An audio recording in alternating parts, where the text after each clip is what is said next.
자, 안녕하세요.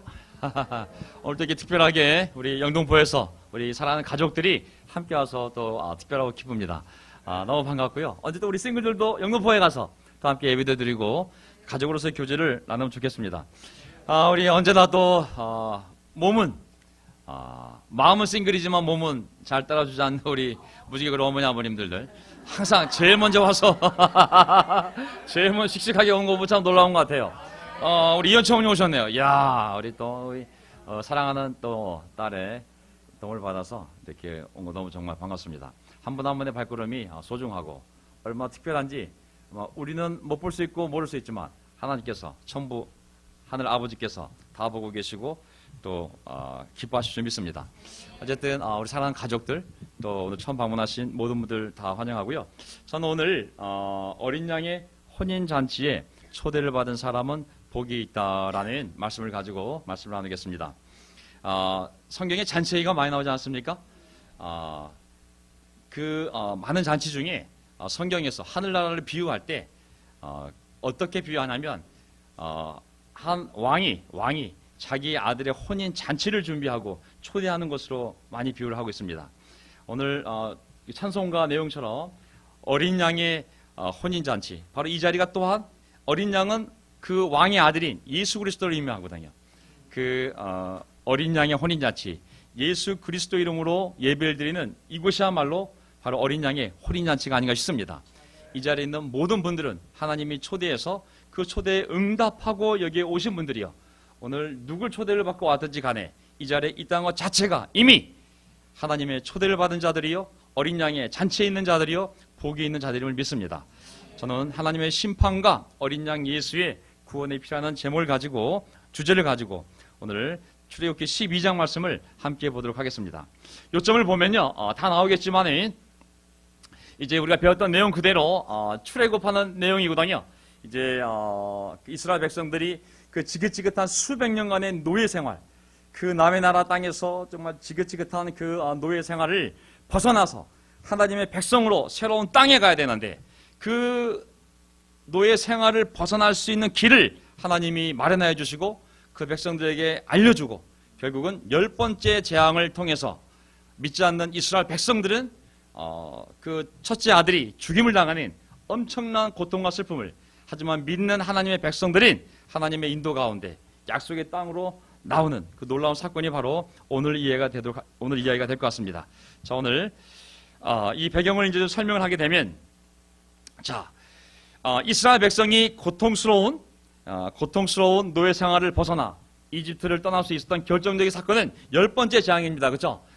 사람의 고집이 굉장히 세거든요. 사실은 바로왕과 신하와 마술사들과 지혜 있는 자들과 이집트 백성들은 9번째 재앙이 끝날 때까지도 고통스러워했지만 꿈쩍하지는 않았어요. 오히려 더 강해져서 모세에게 다시 한 번만 내 앞에 나타나면 죽일 줄 알라고, 나오지 말라고 그랬거든요. 하지만 하나님이 10번째 재앙을 내리쳤을 때, 하나님의 이적으로 10번째 재앙을 내리쳤을 때 드디어 그들이 무릎을 꿇게 됩니다. 이집트 장자들, 이집트 땅에 있는 이집트 사람들의 첫 번째 난 모든 짐승과 사람을 죽임으로 치시게 되죠. 죽음 앞에서는 사람이 겸손하게 됩니다. 아멘.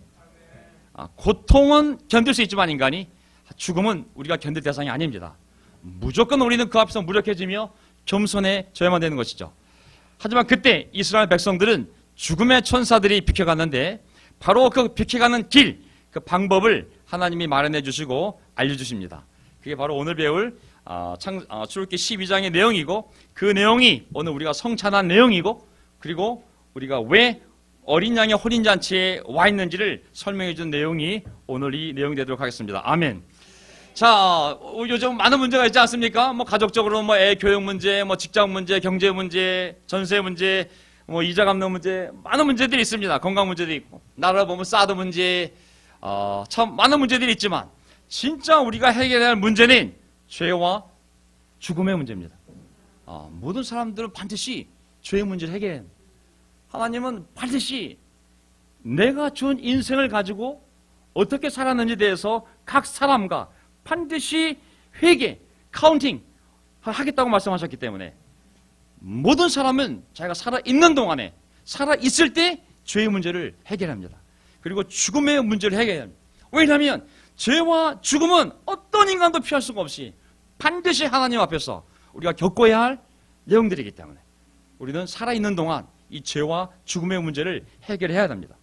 바로 오늘 이 내용이 인생의 가장 본질적인 어떻게 죄를 해결할 것인가, 어떻게 모든 사람에게 닥치는 이 죽음을 내가 이겨낼 수 있고 그리고 해결할 수 있고 영원한 생명을 살 수 있는가, 그 문제의 답을 하나님이 준비해 주셨고 그리고 알려주셨어요. 그게 바로 오늘 배울 출애굽기 내용이 되도록 하겠습니다. 자, 첫 번째 방법을 알려드립니다. 비록 이것은 예수님 오시기 전에 1500년 전, 지금으로부터 3500년 전, BC 1500년 전 이스라엘 백성에게, 이집트 백성에게, 이집트 땅에서 벌어진 일이지만 오늘날 이 원리가 이제 모든 인류를 위한 원리가 된 거거든요. 그래서 먼저 역사의 사건을 살펴보고 그 다음에 오늘날 이것이 우리에게 어떤 의미가 있는지를 살펴보도록 할 텐데, 첫 번째 포인트, 하나님이 어떻게 살 길을 준비해 주셨냐면 한 가족에 한 마리씩, 몇 마리요?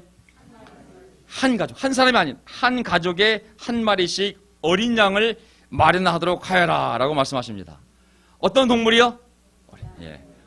어린 강아지도 아니고 어린 소도 아니고 어린 말도 아니고 어린 양을 모든 가족이 살고 싶다면, 죽음의 천사가 지나갈 때 너희가 살고 싶다면 모든 가족은 한 마리씩 어린 양을 마련하였습니다. 살펴볼까요? 출애굽기 12장이 이제 10번째 재앙이 내리기 전에 이스라엘 백성들에게 하나님의 방법을 알려줍니다. 1절, 주님께서 이집트 땅에서 모세와 아론에게 말씀하셨다. 너희는 이 달을 한 해의 첫째 달로 삼아서 한 해를 시작하는 달로 하여라.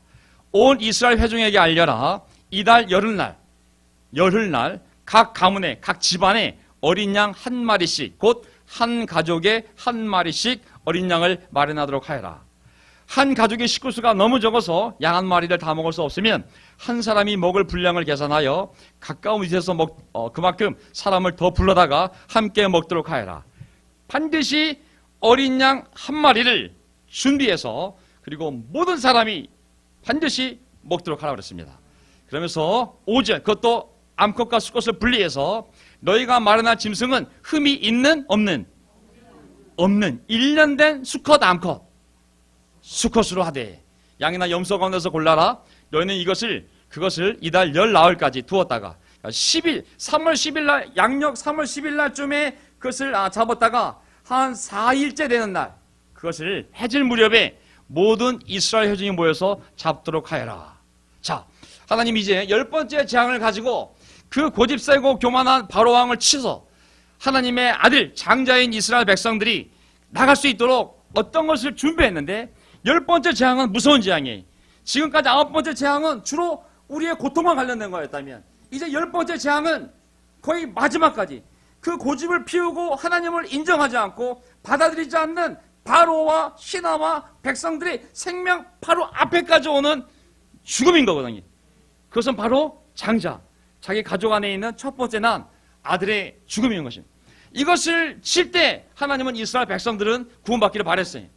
온 이집트 땅에 있는 첫 번째 장자들을 칠 때 하나님은 이스라엘 백성은 피해가는 것이 하나님의 계획이었기 때문에 피하는 방법을 알려주었어요. 어린 양을 준비하라고. 그 다음에 7절 보세요. 방법은 뭐냐면 그 피는 바다다가, 자, 어린 양 수컷 1년 된 것 잡아서 그 피는 바다다가 잡은 양을 먹을 집의 좌우 문설주와 상인방에 발라야 한다. 피는 어떻게 해야 되는 거예요? 반드시 그 양을 먹은 집, 양을 먹어야 됩니다. 양을 먹은 집에 그 양의 피를 발라야 한다고 그랬어요.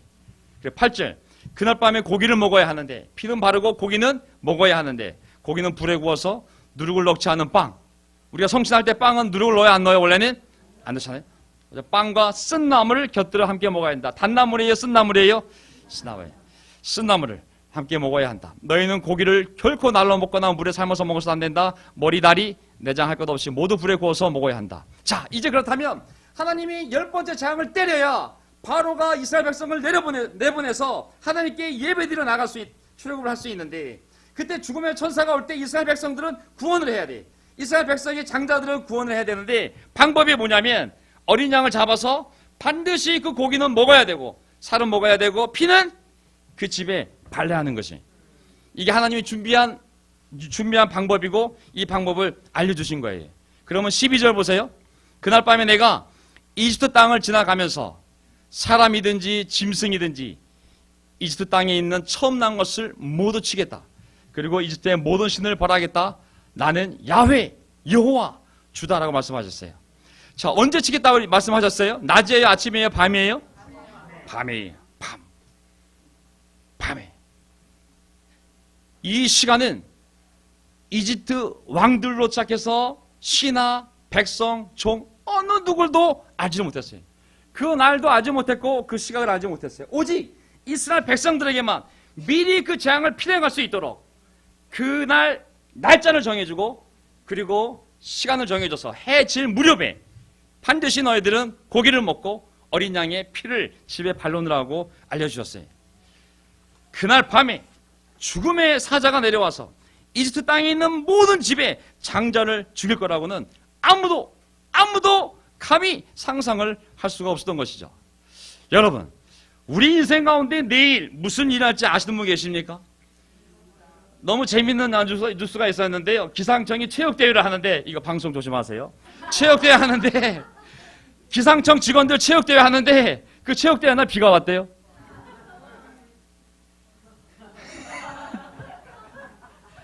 자기 직원들 체육대회 하는 날짜를 몰라가지고 비가 왔다는 실화거든요, 사실은. 우리 인생 내일 모릅니다, 사실. 여기 보세요. 오늘이나 내일 어느 도시에 가서 1년 동안 거기에서 지내며 장사하여 돈을 벌겠다는 사람들이요. 들으십시오. 여러분은 내일 일을 알지 못합니다. 여러분의 생명이 무엇입니까? 여러분은 잠깐 나타났다가 사라져가는 안개에 지나지 않습니다. 바로 그날 저녁에 많은 이집트 사람들이 어떤 가족은 그 아들과 함께 여행 갈 준비를 하고 어떤 아들은 대학 들어가기 위해서 마지막 시험 공부를 하고 있었을 것이고 어떤 아들은 그 다음날 팀수련회 가기 위해서 준비하는 아들도 있지 않았겠어요? 그날 밤에 얼마나 많은 장자들이 그들 앞에 닥칠 일을 모른 채 그 부모와 함께 내일을 꿈꾸며 무엇을 준비하며 살아가지 않았을까요? 하지만 하나님의 계획은 그날 밤이 그들의 장자들의 생명의 마지막 저녁이었던 것이죠. 우리는 우리 인생이 내일 어떤 일이 벌어질지를 모릅니다. 우리는 겸손하게 하나님을 찾고 날마다 하나님 안에서 물어가며 의지하며 살아가야 할 연약한 존재인 것이죠. 보세요. 두 번째, 그 어린 양을 준비한 다음에 두 번째 포인트는 뭐냐면 내가 그 피를 보고 내가 너희를 치지 않고 넘어갈 것이다. 그 고기, 어린 양의 고기를 먹고 그리고 피를 바르면 이제 죽음의 사자가 가서 장자들 칠 때 모든 장자들 칠 때 피 바른 집을 넘어갈 것이다. 패스 6월. 그래서 6월절이잖아요. 그렇죠? 넘어갈 것이다. 자, 13절 보겠습니다. 문틀에 피를 발랐으면 그것은 너희가 살고 있는 집의 표적이니. 자, 보세요. 여기는 이집트 집이고 여기는 이스라엘 사람 집이에요. 이집트 사람들은 바로 믿지 않는 바로 왕의 백성들의 장자들이고 이스라엘 백성들은 하나님의 장자예요. 여기는 넘어가고 여기는 쳐야 되는데 유일한 기준이 뭐예요? 피예요, 피. 어린 양의 피. 어린 양의 피만이 유일한 표적이 되는 거예요. 내가 이집트 땅을 칠 때에 문설주의 피를 바른 집은 그 피를 보고 내가 너희를 치지 않고 넘어갈 터이니 오직 그 피를 보고 어린 양의 피를 보고 내가 너희를 치지 않고 넘어갈 터이니 유월할 터이니 너희는 재앙을 피하여 살아남을 것이다. 아멘. 유일하게 그 생명이 유지될 수 있는 방법은 바로 하나님의 말씀, 모세를 통하여 전달되어진 하나님의 방법을 믿고 순종할 때 그들의 장자들이 살아남을 수 있는 것이죠. 영어로 pass, 히브리어도 pass, 파사 비슷하네, 그렇죠? 네. 자, 어린 양의 피를, 어린 양의 살을 먹은 자들의 집에 문에 발라야 합니다. 아멘. 이 방법에는 달리 이스라엘 백성이 자기의 장자를 살릴 수 있는 길이 없었어요. 죽음의 사자는 그 안에 누가 있는지, 그 이스라엘 사람이 착한지 약한지, 양심적인지 죄가 적은지 많은지 구별하지 않아요. 단 한 가지, 어린 양의 피가 그 집에 뿌려져 있는지만 분별하고 죽일지 살릴지를 결정하는 것이죠. 다른 짐승의 피로, 다른 사람의 피로도 안 돼. 오직 하나님이 지정하신 딱 한 종류, 어린 양, 수컷의 흠없는 어린 양의 피로만 죽음의 천사들이 그것을 알아보고 넘어갈 거라고 그랬어요. 죽음의 천사는 사람을 가린 것이 아니라 그 안에 누가 사는지가 아니라 어린 양의 피만을 가렸기 때문인 것이죠. 자, 창세기 9장 4절에서 5절을 보게 되면 이제 왜 하나님께서 이 피를 사용했는지를 이해하게 됩니다. 자, 창세기 9장 4절에서 5절을 보게 되면 자, 노아에게 새로운 이제 그 새 창조를 하시고 나서 뭐라고 말씀하시냐면 자, 그러나 고기를 먹을 때에 피가 있는 채로 먹지는 말아라. 피에는 무엇이 있다? 피에는 생명이 있어요, 자신이. 그래서 다른 성경 보면 고기를 그 생명되는 피째 먹지 말라라고 한글 성경에 나와 있거든요. 개역 성글에는 피에는 생명이 있습니다. 자, 히브리서 9장 22절 보세요. 율법에 따르면 거의 모든 것이 피로 깨끗해지고 뭐로 깨끗해져요? 피를 쏟지 않고서는 죄의 용서가 이루어지지 않습니다.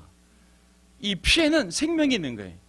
이스라엘 백성들 그 한 집 한 집에 사는 장자들의 생명을 살리려면 어린 양의 죽음이 생명이 죽을 때 이 생명이 살아나는 거거든요. 그 피의 의미예요. 그 피를 바른 집은 뭘 의미하냐면 이 장자의 생명을 위하여 어린 양의 생명이 죽었구나. 이 죽음을 통하여 이 생명이 살아나는 거거든요. 그 피의 의미가.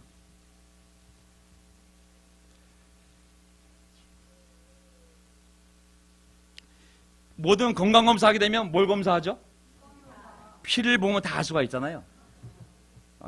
건강검사가 다른 거 아닙니다. 아무리 정밀한 검사도 피를 20가지로 검사할지 40가지로 결정할지 60가지로 할지 그게 돈의 차이지 모든 검사는 피 검사하게 되어 있어요. 왜? 피가 생명이거든요. 피가 맑고 건강하면 그 사람의 생명이 건강한 거잖아요. 피가 둔탁하고 잘 흐르지 않으면 그 사람의 건강이 생명력이 약한 거잖아요. 피가 생명이거든요. 하나님은 어린 양의 생명을 죽이심으로 그 가족이 그 어린 양의 생명을 대신하여 그 장자가 사는 방법으로서 반드시 그 어린 양의 살을 먹고 그리고 그 어린 양의 피를 바를 때에만 나는 그 가족의 장자를 살리겠다고 말씀하신 것이죠. 하지만 만약에 어떤 사람이 고지를 피웠다면 어떻게 됐을까요? 무슨 미신이야? 무슨 죽음의 사자가 넘어가고 그래? 하고 만약에 고기를 그 살을 먹지 않았다든지 아니면 그 피를 바르지 않았다면 나 그냥 태어날 때부터 원래 난 이스라엘 사람이야. DNA가 이스라엘이야. 라고 했다 할지라도 그는 살지 못했을 거예요. 그렇죠? 왜? 하나님은 그 안에서의 본 것이 아니라 문 밖에 어린 양의 피가 있는지 없는지만을 보고 넘어갔기 때문에 사람은 하나님의 방법에 순종해야 되는 것이죠. 14절 이날은 너희가 기념해야 할 날이니 너희는 이 날을 주 앞에서 야훼 앞에서 지키는 절기로 삼아서 영원한 규례로 영원한 절기로 대대로 지켜야 한다고 했습니다. 자, 이스라엘 백성이라면 바로 이 방법을 통해서 10번째 장이 끝나자마자 두 손 두 발 다 들었어요, 안 들었어요? 바로가 모든 집안에 그날 밤에 장자들이 다 죽게 되니까 바로 신하들이 뛰쳐나오고 백성들이 뛰쳐나오고 바로 왕의 장자까지도 죽임을 당하니까 온 이스라엘의 통곡의 소리가 그치지 않았어요. 무조건 나가라고, 빨리 나가라고, 다 줄 테니까 나가라고. 바로 그날 밤에 이스라엘 백성들이 그 이집트를 탈출하는 출애굽의 역사가 일어나게 됩니다. 아멘. 하나님은 이 날을 1년의 첫째 날로 정하라고 그랬어요. 한 해 너희 존재의 시작은 바로 내가 너희를 구원한 이 날이 이스라엘 민족의 시작점이니까 이 날을 달력 캘린더의 첫 번째 날로 정하라고 하신 거죠. 영원히 너희가 이 지구상에 이스라엘 민족이라는 이름으로 불리는 날까지는 영원히 이 날을 잊지 말라고 절기로 정해서 대대로 이 날을 기념하라고 명령을 하신 것이죠. 왜? 자기 뿌리를 잊으면 안 되니까. 어떻게 이스라엘이 지금 그 텔아비브에 수도를 주고 살고 있는지 바로 그날이 있었기 때문에 존재하는 것이니까 영원히 너희 자손들에게 이 날을 기념하고 가르치라고 말씀하셨습니다. 이 날 이후에 1500년이 지났어요. 하나님의 아들이 이 땅에 왔습니다. 그분의 이름이 예수입니다. 아멘.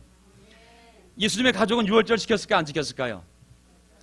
누가복음 2장 41절 보게 되면 바로 이 날로부터 1500년 뒤에 1400년 뒤에 예수님이 이 땅에 오시는데 하나님의 아들이 이 땅에 오시는데 그 예수님의 부모도 해마다 6월절에 예루살렘으로 갔습니다. 예수가 12살이 되는 해에도 태어난 해부터 시작해서 12년 내내 하나님의 아들을 절기를 따라 6월절을 지키러 예루살렘에 올라온 것이죠. 예수님도 12년 내내 매년 6월절이 되면 예루살렘 올라가서 6월절 어린 양 고기를 먹으며 그 6월절 음식을 먹으며 그 의미를 생각했겠죠. 마태복음 26장 2절, 그 아들이 마지막 순간에 십자가에 달려 죽기 전에 이렇게 말씀하셨습니다. 너희가 아는 대로 이틀이 지나면 6월절인데 인자가 내가 넘겨져서 십자가에 달릴 것이라고.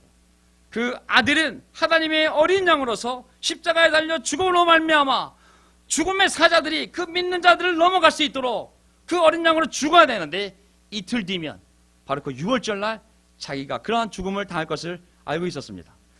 누가복음 22장 7절, 6월절 양을 잡아야 하는 무기절이 나왔다. 15절, 예수께서 그들에게 말씀하셨다. 내가 고난을 당하기 전에 너희와 함께 이 6월절 음식을 먹기를 참으로 간절히 바랐다. 왜 그 예수님은 하나님의 아들은 이 땅에 오셨어? 하필이면 그 6월절 날, 그 6월절 음식을 먹기를 간절히 바랬을까요? 왜냐하면 자기가 온 목적이 바로 어린 양이었기 때문인 것이죠. 다시 들어갑니다. 모세와 아론에게 하나님이 다시 강조합니다. 다시 돌아가면 1400년 전으로. 여러분은 이 일을 여러분과 여러분의 자손이 지킬 줄이라 삼아 영원히 지키게 하십시오. 영원히. 이거 멈추면 안 돼요. 영원히. 이스라엘 민족이 지구상에 존재한다면 영원히 이 날을 잊으면 안 되는 거예요. 여러분은 주님께서 여러분에게 주시겠다고 약속하신 땅에 들어가거든 이 예식을 지키십시오. 여러분의 아들, 딸이 여러분에게 이 예식이 무엇을 뜻합니까? 왜 매년 이 양을 갖다 이렇게 먹어야 돼요? 왜 이게 쓴 빵을 먹고 이 맛대가 없는 누룩 없는 빵을 왜 이렇게 먹으면서 일주일 내내 기도하고 이게 무슨 짓이에요? 27절. 그러면 여러분은 그들에게 이것은 주님께 드리는 6월절 제사다. 주님께서 이집트 사람을 치실 때에 이집트에 있던 이스라엘 자손의 집만은 그냥 지나가셔서 유월하셔서 우리의 집들을 구원해 주셨다 하고 이르십시오. 자, 이제 이스라엘 민족을 위한 6월절 제사가 이제 온 인류를 위한 6월절 양으로 오신 예수님께 드리는 예배로 바뀌었습니다. 아멘. 모든 사람은 히브리서 9장 27절에 뭐라고 나와 있어요? 사람이 한 번 죽는 것은 정해진 일이요 그 뒤에는 심판이 있습니다. 아멘. 죽음이 다가 아닌 거죠.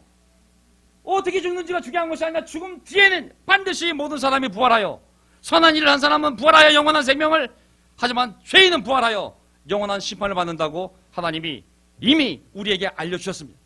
이거는 미리 우리에게 알려주신 거예요. 요한계시록 22장 8절 심판이 무엇을 의미합니까? 심판의 내용은 이겁니다. 비겁한 자들, 신실하지 못한 자들, 가정한 자들, 살인자들, 음행하는 자들, 마술쟁이들과 우상숭배자들과 모든 거짓말장이 등이 차지할 몫은 불과 유황이 타오르는 바다뿐이다. 이것이 둘째 사망이다. 아멘. 자, 첫째 사망은 누구도 피할 수가 없어요. 육신이 물리적으로, 육체적으로, 자연적으로 죽는 것은 누구나 맞이하는 죽음이에요. 아멘. 하지만 더 무서운 둘째 조항이 있어요. 둘째 사망은 뭐냐면 지옥에 던져지는 것이 바로 둘째 사망입니다. 지옥에 던져지는 것. 지옥은 결코 아름다운 것이 아닙니다. 예수님이 직접 그 지옥을 보셨고 아시지만 뭐라고 표현하셨어요? 그냥 불과 유황이 타오르는 바다일 거라고. 그 고통스러운 곳에 던져지는 것이 바로 영원한 죽음이요, 영적 죽음이요, 둘째 사망이라고 말씀하신 것이죠. 세 번째 포인트가 무엇이냐면 바로 이것입니다.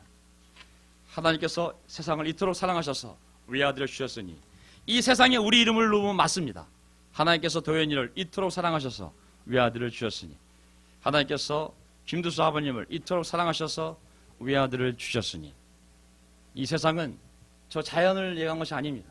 그의 이미지대로 그대로 하나님의 손으로 호흡을 부어 만든 우리를 얘기하는 것이죠.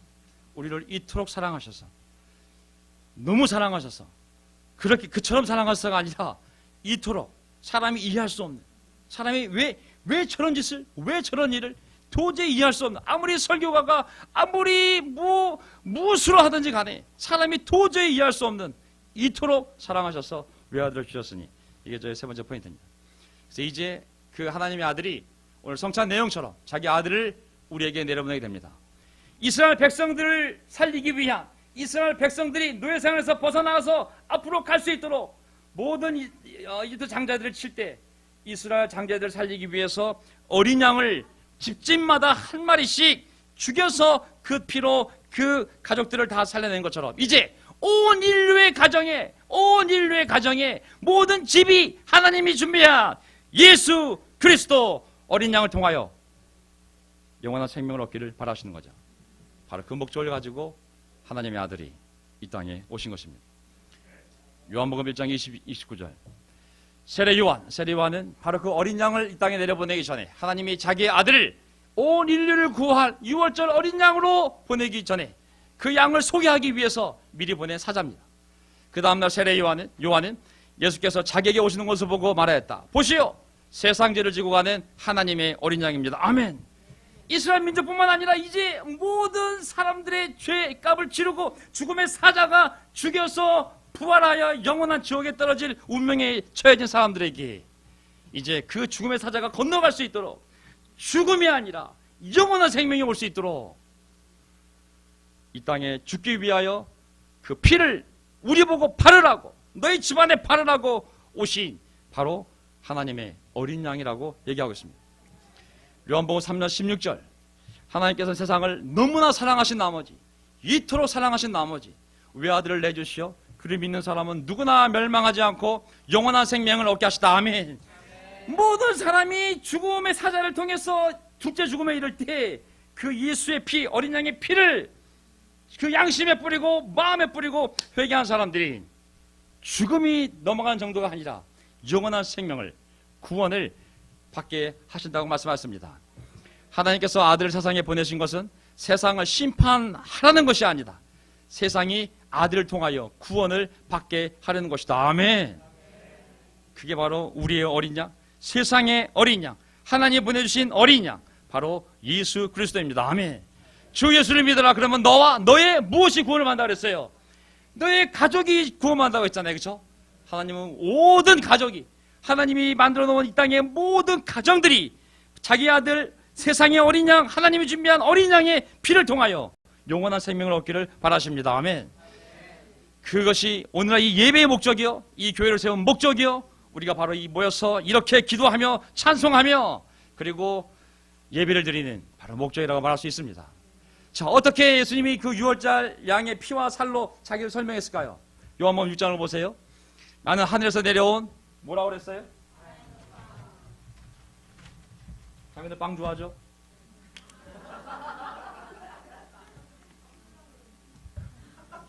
예. 자, 예수님이 어느 날, 예? 아, 빵 주는 줄 알았어요. 얘 딱 빵이다 하고 그냥. 예. 여기서 만약에 이 구절 얘기하고 빵 집어 던지면 2단으로 가는 거예요. 2단으로 그냥. 예. 예. 내가 하늘에 내려온 살아있는 빵이다. 누구든지 빵을 먹으면 영원히 살 것이다 그랬어요. 내가 줄 빵은 세상에 생명을 주는 나의 살알세. 갑자기 나는 하늘에서 내려온 빵이다. 근데 이 빵 얘기하다가 내가 줄 빵은 뭐냐면 내 살이라고. 그냥 52절. 아, 저 사람이 어떻게 자기 살을 우리에게 먹으라고 주셨단 말인가? 저 미친 사람 아이가 저거. 유대사례 말씀해. 이 내용이 뭐겠어요? 자, 많은 사람들이 예수님이 5,000명을 그냥 빵을 다 먹이고 4,000명을 그냥 빵을 다 먹이고 그거 보면서 어떻게 했어요? 야, 저 사람한테 가면 굶어 죽지는 않겠구나. 빵을 향하여 이렇게 달려왔어요. 자, 예수님이 그들을 보고 뭐라고 얘기했어요? 하, 너희들이 내게 오는 것은 배가 고파서 빵을 위하여 나에게 오는구나. 하지만 너에게 주는 이 빵은 어떤 빵이냐? 먹으면 나가는 거 아니냐고. 영원한 생명을 주는 빵이 아니라고. 그냥 빵이라고. 하지만 진짜 빵이 있다고. 그 빵은, 자, 광야에서 모세가 만나를 내렸어요, 안 내렸어요? 하늘에서. 하나님이 만나를 모세를 통하여 내렸잖아요, 하늘에서. 그렇죠? 하나님 만나 냈을 때 그 만나 먹은 사람 죽었어, 안 죽었어요? 죽었어요. 그냥 한 끼 배고픔을 달래주는 빵이에요. 만나라는 그 신령한 음식은 한 끼 용이에요, 한 끼 용. 매일 하나님이 줘야 살 수 있는 거거든요. 하지만 새로운 빵이 내려왔다고. 이제 새로운 버전의 빵이 내려온 거예요. 이 빵은 먹으면 안 죽어. 매일 먹어야 되는 빵이 아니라 이 빵이 너희가 먹으면, 이 안에 있으면 영원히 살 수 있는 빵인 거예요. 근데 그 빵이 뭐냐면 내 살이야, 내 살. 아니, 사람이 야마지도 아니고 어떻게 뜯어먹으라는 얘기야, 어떻게 하는 얘기야 이거. 당연히 다툼이 일 수밖에 없잖아요. 어떻게 그 살을 먹냐? 한 점씩 먹어야 돼? 어떻게 하나 먹어야 돼?